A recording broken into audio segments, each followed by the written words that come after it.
Hello guys, good afternoon. May bago po akong ipapakita sa inyo guys. Ito yung bagong kakatapos lang na build natin na piso wifi guys, no? Ito yung kanyang window box guys. Okay, nalagay na po natin yung universal Allen coin slot natin guys. Okay, ganda siya, no? At saka yan lang muna ang gawin nating access point guys. Itong router ng Globe, sobra sa Globe. ang gamit ko nito guys ay ano lang po, SIM-based po tayo. Sun data, unlimited data po tayo gamit natin guys. Tingnan din natin po yung wiring natin sa loob guys ng ating window. Alright, tingnan po natin guys ang laman ng ating window guys. So paano natin ginawa ito sa ilalim. So gaano po siya kakalat sa ilalim guys. Ayan. Yan po guys. Yan po mga custom board natin guys. At saka yung ating power supply. At saka ito yung ating Mikrotik na half light.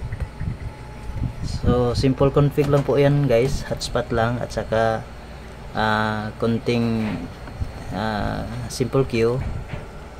Yun lang, easy lang, mabilis naman siya guys. Mabilis siya magtanggap ng coins. Alright, yan po guys. Malangin siya kaayos.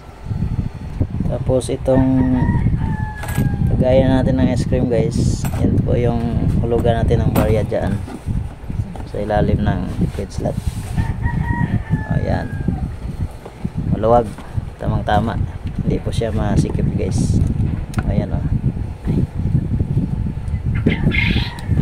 ayos lang, ang ganda.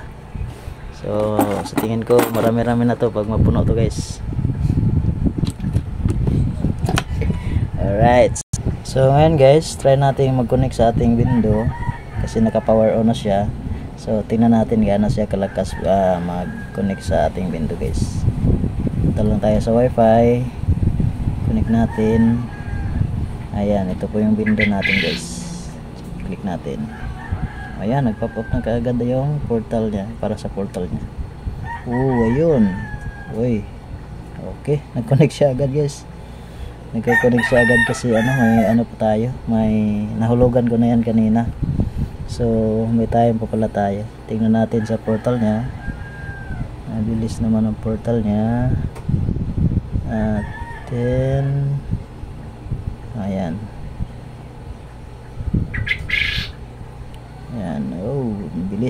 bilis mo kapasok sa portal. So meron pa pala akong 11 hours, so kaya nagko-connect agad siya guys.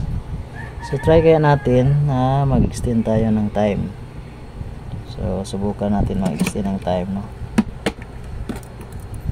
O try muna natin yung pause time. Try muna natin yung pause. Okay, naka-pause na siya guys. Yan, naka-pause. Okay, naka-pause na yan. Pag refresh mo siya, mag-reconnect pala siya, no? Yun. So tuloy na po siya yung time natin guys. So try din natin mag-extend tapos hulugan natin ng coins. Okay, ayan, ito tayo sa coins. Hulugan natin ng coins guys. Yan, nahulog tayo guys. Tingnan natin, nawala. Okay, time out yung coins natin. Ulitin natin guys. Yun guys, mag-extend time. Okay, so bilis na siya, no? Tapos try natin mag-connect, mag-insert tayo ng 5. Ayos, tinanggap. Ayan, tinanggap na guys.